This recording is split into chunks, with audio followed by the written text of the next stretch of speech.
अस्सलामुअलैकुम मेरी प्यारी प्यारी यूट्यूब की फ़ैमिली, कैसे हैं आप लोग सब। तो आज मैं आप सबके साथ शेयर करने जा रही हूँ 10 मिनट में बनने वाली बहुत ही मज़ेदार सूजी खीर की रेसिपी। इसको बनाना बहुत ही आसान है और ये बनती बहुत मज़ेदार है। वीडियो स्टार्ट करने से पहले अगर आपने हमारा चैनल सब्सक्राइब नहीं किया, चैनल को सब्सक्राइब कर दें।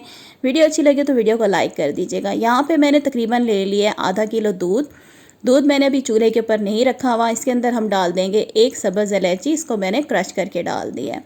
अब इसके अंदर हम डालेंगे सूजी, बारीक वाली सूजी ले लें, तकरीबन 4 टेबलस्पून भर के मैंने इसमें डाल दिया है। ड्राई मिल्क पाउडर इसमें हम डाल देंगे 3 टेबलस्पून भर के, और साथ ही इसके अंदर मैं 2 टेबलस्पून बादाम भी डाल दूँगी। कोई सा भी ड्राई फ्रूट जो आपके पास घर में मौजूद हो आप इसमें डाल सकते हैं। अब आपने एक विस्क लेना है और इसकी मदद से आपने सारी चीज़ों को अच्छे तरीके से मिक्स करना है। तो मैंने आपको पहले भी बताया था कि अभी मैंने इस बर्तन को चूल्हे के ऊपर नहीं रखा हुआ, तो मैंने इसके अंदर चीनी नहीं डाली थी, मैं भूल गई थी। चीनी इसमें आधा कप डाल देंगे, अच्छे तरीके से मिक्स करेंगे। और अब क्या करेंगे, अब बर्तन को हम रख देंगे चूल्हे के ऊपर। तो अब क्या करेंगे, इसको हमने लगातार मीडियम फ्लेम पे इसको पकाना है। जैसे जैसे पकाते जाएंगे तो ये हमारी खीर जो है गाढ़ी होना शुरू हो जाएगी।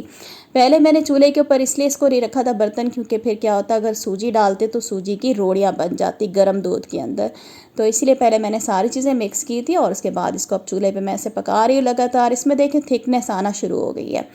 तो ये देखिए खीर जो है इसको पकाते हुए तकरीबन 10 मिनट हो गए हैं। खीर हमारी गाढ़ी हो गई है। मज़ीद इसको हम गाढ़ा नहीं उतारेंगे, चूल्हे से पतला ही नीचे उतारेंगे, क्योंकि जब हम इसे चूल्हे से नीचे उतारेंगे तो रखे रखे भी खीर गाढ़ी होती है। चूल्हा बंद कर देंगे और इसको निकाल लेते हैं एक बाउल में। तो देखा आपने 10 मिनट में एक खीर बन के बिल्कुल तैयार हो जाती है। बहुत ही डिलीशियस बनती है, बहुत मज़ेदार। तो ये देखें जी, खीर हमने निकाल ली एक बाउल में और थोड़ी सी गार्निश करेंगे इसे आलमंड से।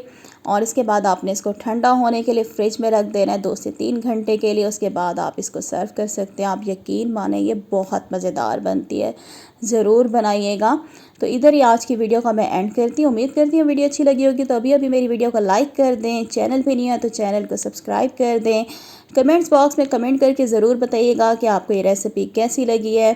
तो इंशाल्लाह बहुत जल्द न्यू रेसिपी के साथ मैं फिर आऊँगी। तब तक के लिए अल्लाह हाफिज़।